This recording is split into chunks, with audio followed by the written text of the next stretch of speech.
Hello everyone and welcome to SkillCapped. I'm Notorious Dub and today I'm going to be talking about hands down the most important round in the game, Pistol Round. Now Pistol Round is a difficult round to get right because it's not just a comparison between light armor in the classic or the ghost, which I'm going to be going over as well, but it also depends heavily on your agent, playstyle, and abilities, which is why I'm going to be going through each agent one by one and going through the most optimal buys on Pistol Round based on what we're seeing from some of the best pros on those agents. Now before we get into that though, make sure you hit that subscribe button with bells on to make sure you're staying up to date with the guides and staying ahead of the pack. Now the debate between the Ghost and the Classic seems pretty simple. Because the Ghost outdamages the Classic at every range, this gives it the edge up close because of the one-hit headshot potential on unarmored targets, and it's better long range as well because it's always 2-shot kill to the head on Pistol Round or 5 shots to the body. This is compared to the Classic's 7 shots to the body to kill. Combine that with a larger magazine capacity, more total ammo, a silencer so it doesn't have tracers, and a better wall penetration value, the Ghost is just overall better, right? Well, not exactly. The Classic has one of the most overpowered strategies associated with it that gives kill pressure that the Ghost couldn't even dream of. And that strategy is the jumping burst. Now if you play Valorant for any amount of time, you'll soon notice that shooting anything except for a shotgun while in midair is incredibly inaccurate. But the Classic's burst function doesn't function that way. For mid-range distances, you can be incredibly mobile and unpredictable with your jump shots, while still being incredibly accurate. And keep in mind that by staying with the Classic pistol, you can buy light armor, which directly counters the Ghost's one-shot headshot and gives you 100 extra credits to spend on utility. At the same time, you could always pick up a dead player's Ghost as the round progresses. Now I'm going to let Hiko show you exactly what I'm talking about here in just a second, but this point is to say that while the Ghost provides more overall firepower, and most pros are gravitating towards it whenever they can, the Classic provides benefits that allow you to be super effective in certain scenarios while being able to afford all of your utility, and we're starting to see more pros start to trend towards it whenever they need to. Alright, now first off we're going to look at Hiko playing Jett. And after the Jett buffs, she's quickly becoming more and more common as the go-to team duelist, and here we see Hiko opting for the most common buy, both updrafts and 2 smokes with light shields. Now Jett's such a great pistol round agent because her utility is so cheap that she can afford 4 massive abilities while still buying armor, and the Classic suits her playstyle very well anyway. With these 4 abilities and her tailwind, Jett has enough utility to get her team to sight, contest important areas of the map like mid on ascent, or go for flashy unexpected picks that can easily win her the round. And like I said earlier, jump bursting is accurate, meaning that Jett can tailwind, updraft, and hover all she wants because her right click on her Classic still provides a deadly amount of burst damage to her opponents from very unexpected angles. And the Ghost couldn't even come close to consistently pulling off a play like Hiko does right there. Alright, next up let's talk about Sova being played by Sinatra here. Sova's buy is interesting on Pistol Round because your buy changes whether you're on attacker side or defenders, but the most common trend we see them go for consistently is the Ghost. Now so far, Sinatra has shown that he's likely one of the best Sovas in the game right now, and he and most other great Sovas love their shock darts on defender side to delay pushes and punish enemies for going into a funnel, and their recon drone on attacker side so their team can push up right behind the recon drone, attempting to draw fire on the recon drone. Now this recon drone play wins so many rounds because you essentially have a robot entry fragging for you to reduce the risk that your team actually dies. Now I know on attacker side you Sova mains love bouncing your sky high shock darts to protect a plant, but being able to get onto site safely is much more important. But by all means get those red eclipse if you need to.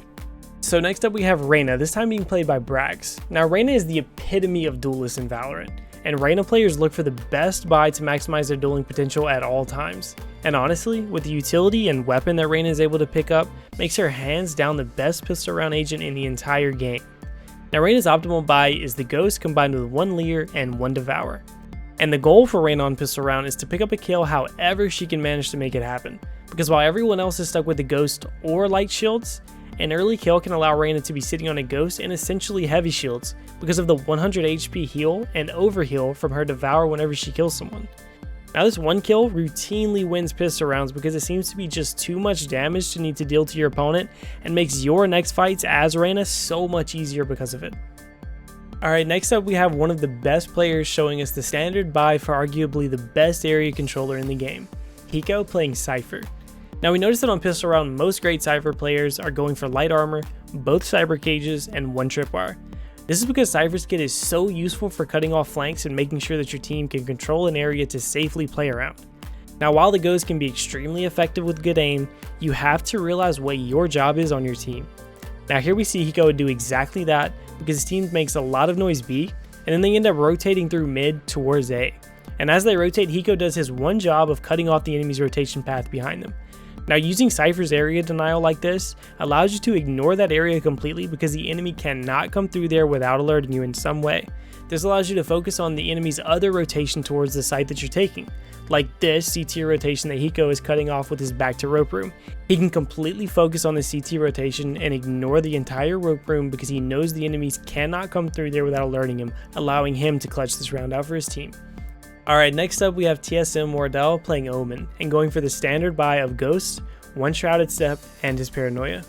Now sometimes we'll see great Omen players opting for 2 Shrouded Steps, but that's only if they don't think they'll have a good opportunity to use their Paranoia effectively.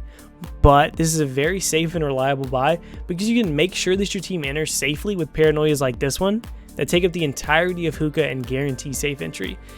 Now this is all while still being able to utilize your one teleport to get on site unpredictably and really open the round up for your team. And the Ghost also fits the Omen playstyle really well because you want that firepower to allow you to play aggressively, get into the fight, and be able to shoot your way out of the aggressive situations that you find yourself in. Alright, next up we have to talk about Raze, and here we see Aceu himself opting for the usual buy of 1 Satchel Charge and the Ghost. Now there's a very good argument to be made for 1 Blast Pack in your boom bot with light shields, but the damage output of the Ghost is very reliable. And with good aim, you will be able to more consistently frag out a pistol round with a Ghost rather than relying on your boom bot to hopefully get some damage down. And not to mention the boom bot is generally just a much slower way to play Raze. Now this can be very effective on defense, but for those aggressive Raze players like most people lean towards, the Ghost provides the damage output you really need for those aggressive plays. And your Satchel Charges are generally just a must-have. Now like we see here, the best Raze players, including Aceu, use their Satchel Charges very aggressively, and the Ghost firepower is almost necessary backup for these aggressive plays to take your enemies out as quickly as possible whenever you catch them off guard. And pistol round is the best time to make these kinds of plays happen because trying to shoot a flying Raze out of the air with a pistol is a nightmare of a task. Alright, next up we have competitively one of the most important characters in the game, Brimstone, this time being played by Zombs. Brimstone is another one of those characters whose utility is king for his job on the team. This is because of his very long lasting smokes and insane damage on his molly. And because of that, most Brimstones are going for their incendiary and 1 extra smoke with their light armor. And one important thing to realize on pistol round is the importance of information. So at the beginning of this round, Zom smokes off C long because his Omen is going to smoke off garage and mid doors. And if you opted for Ghost here instead of one of your smokes at this point, you would need to be pushing hard for a site because your team would have no smokes left to use. But because he still has an extra one in reserve, his team can play it slow around their denial of information and get picks.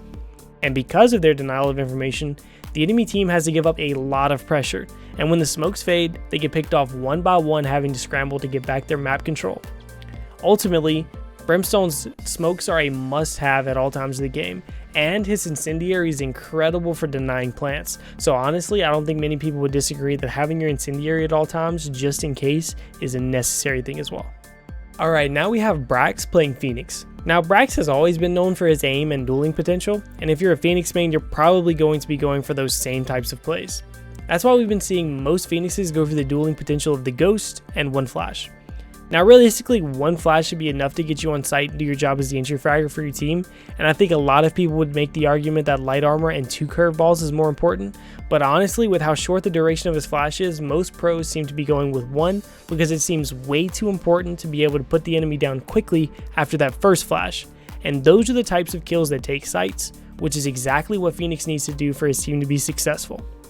Alright, next up we have Sage being played by Zombs, and with the recent changes we've been seeing to Sage's barrier orb, people are trying to shy away from it, but it still shines very heavily on pistol round, and the meta for Sage is barrier orb and light armor based on what all the pros are doing.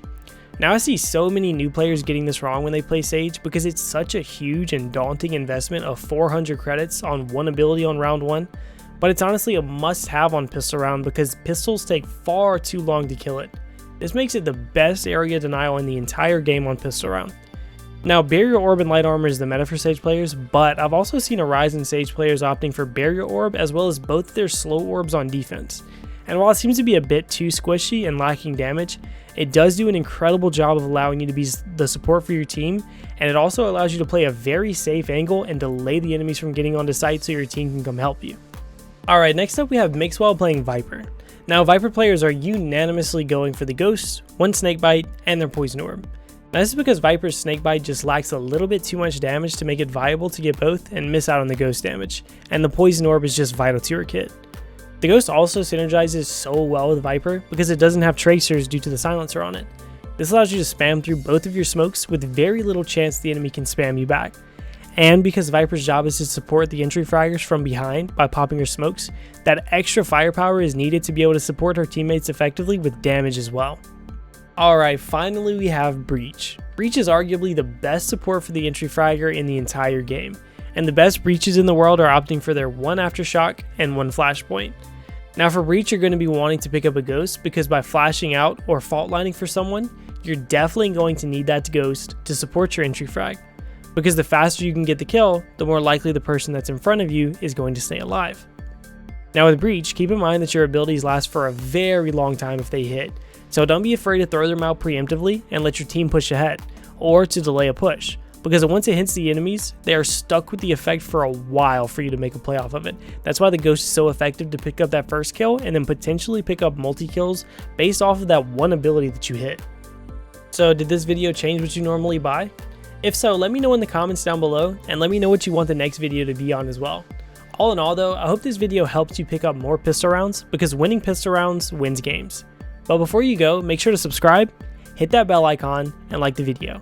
And as always, thank you for stopping by SkillCapped, where we have a ton more comprehensive premium guides to help you improve, win more games, and get you to the top of that leaderboard. We here at SkillCapped want to thank you for watching, and good luck in your games. I'm Notorious Dub, signing off.